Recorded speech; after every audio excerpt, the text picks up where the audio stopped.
Aujourd'hui, je vais essayer de vous expliquer comment bien choisir votre cigarette électronique. Quand j'ai décidé d'ouvrir la boutique ici, je suis allé sur Internet, sur Alibaba.com, j'ai regardé tous les types de cigarettes, c'était toutes les mêmes photos, c'était tout le même matériel, j'ai choisi le meilleur prix et j'ai passé la première commande. Quand c'est arrivé, oh, désolation, c'était de très piètre qualité. C'était des atomiseurs qui ne fonctionnaient pas sur toutes les batteries, des batteries qui ne fonctionnaient pas sur tous les atomiseurs, c'était vraiment du n'importe quoi. Rapidement, j'ai décidé d'aller directement sur place à Shenzhen, en Chine, et d'aller voir comment fonctionne l'industrie de la cigarette électronique en Chine. En arrivant à Shenzhen, je me suis rendu compte que sur 6600 distributeurs installés à Shenzhen et inscrits sur Alibaba.com, il y en a seulement 142 qui sont accrédités par les 4 grands fabricants de cigarettes électroniques.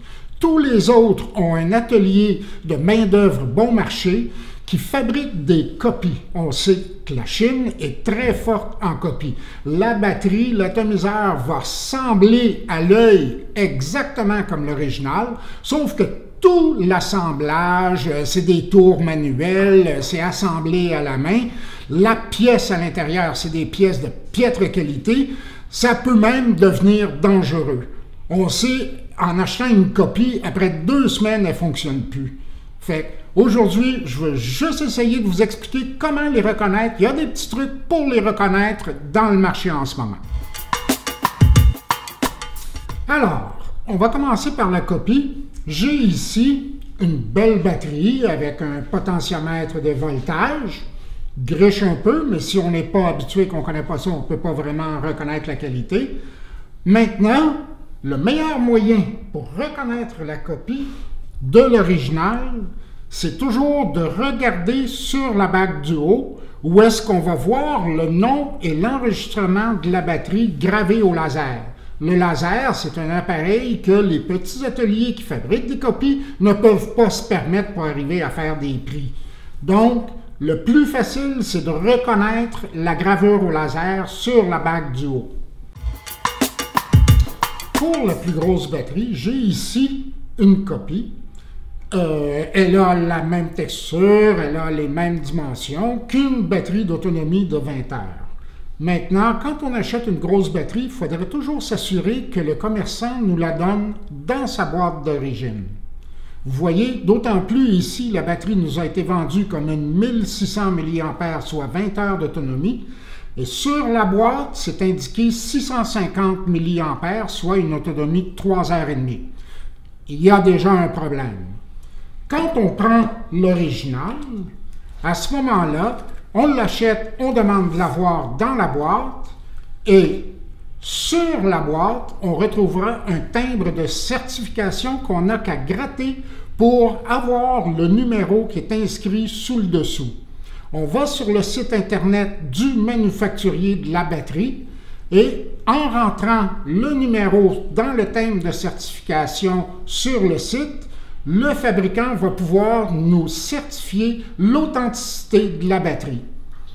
Autre chose, quand on achète une batterie de grande autonomie de 20 heures comme ça, il faut tout le temps s'assurer d'avoir le chargeur original qui va avec cette grande batterie. Parce qu'avec le petit chargeur qu'on a pour les petites batteries, vous n'arriverez pas à la charger en entier. Pour les plus gros tanks, à ce moment-là, j'ai une copie ici, où est-ce que c'est un beau packaging. C'est peut-être une ancienne technologie de brûleur, mais c'est quelque chose de plausible.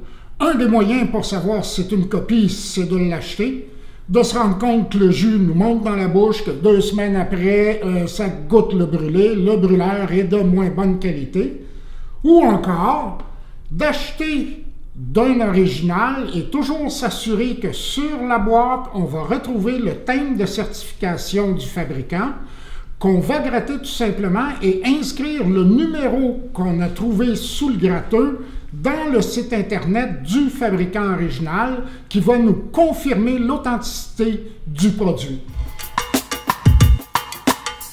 Voici la copie d'une batterie.